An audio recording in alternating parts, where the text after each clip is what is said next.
wi go ndax am na lu ko jiitu o wi mbeli hin wode ko idi ɗum amul lu ko jiitu nene go o mbeli wonko idi go o kon benn mu ngi nii nene o wi wadde go o mboni ndax am na benn bu denda ak moom mbeli hen woodi go o goɗɗo kawruɗo o go o tawde ndene o wi ko mbeli heɗum woodi mbeli go hen wawi wonde go o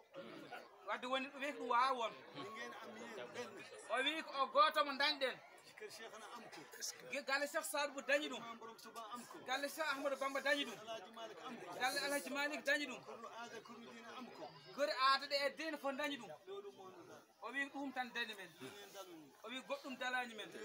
o wi amuñu benn problème o wi hay probléme goto ala lu dul ay màgge njabootu Cheikh na Cheikh Sadou so wona tan mawɓe jabboto Cheikh Sadou màgge njabootu Cheikh na Cheikh Mouhamed Fadal e mawɓe galle Cheikh Mouhamed Fadal ni sunu Cheikh na Cheikh Sadou ci kaw suuf ɓe mbi wonde Cheikh Sadou men e dow leydi moom la ñu topp ko on ɓe cukki moom la ñu màggal ko on ɓe mawninta mooy suñu rasulillahi mawni nela sallallah alih w sallam mumen woni foof mum en waaye comme ni nga ko waxee kono noon nen kadirɗa ɗum ceerno deretu rasulillahi o wi ƴiƴam nelaɗo sallah sallam amul lu tuuti ala ko fan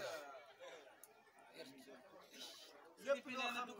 loo xam ne teraanga la o wi lépp kala ganduɗen ko ɗum teranga ngëneel la ko ɗum moƴƴere wa rasulillahi dikkee guila nelaɗo sallah sallam ari Cheikh Abdou Khadir dikkee Cheikh Abdoul Qadir Jeylani ari Cheikh na Sadou dikkee fii Cheikh na Cheikh Sadou ari ɗo na ngeen ko jox ñëpp o wi yo on ɗum tottu fof on ɗon teran totten waaye fof ku mu mën a doon o wi kala mbaɗo won kamum munu leen ko jox on mbawa ɗum tottu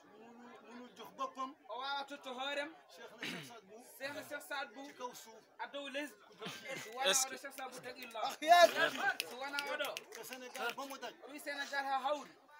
Mauritanie ba mu daj Mauritanie ha hawri Afrique ba mu daj Afrique ha hawri man mii wax ak yow kam o Cheikh Atakan kaalowo ak ñi ma àndal yëpp e ɓeɓe wondi fof xam nañu duñu toppa kenn heɓe gande ɓe cokkata hay goto so wona Cheikh Sadou tagillah o bu ko doonul o wi so wonañi ɗum du ma ko nangu tey o jaɓata ɗum kam Atakan du ma ko nangu suba o jaɓata ɗum kadi hana e ku janggo ma fi gis wala ku ma fi dégg o wi kala nan ɗum ɗo walla yi ɗum ɗo xam na loolu o wi haɗa andi ko ɗum ndax goo maa ngi ci tool bi 45 ans wala 46 o ans wi duuɓi capanɗe nayyi e jeegom woni e nder guel Cheikh Sadou he di ci yëngatu suba ak ngoon ene hen dilla jamma e ñalaw mbirum Cheikh na Cheikh Sadou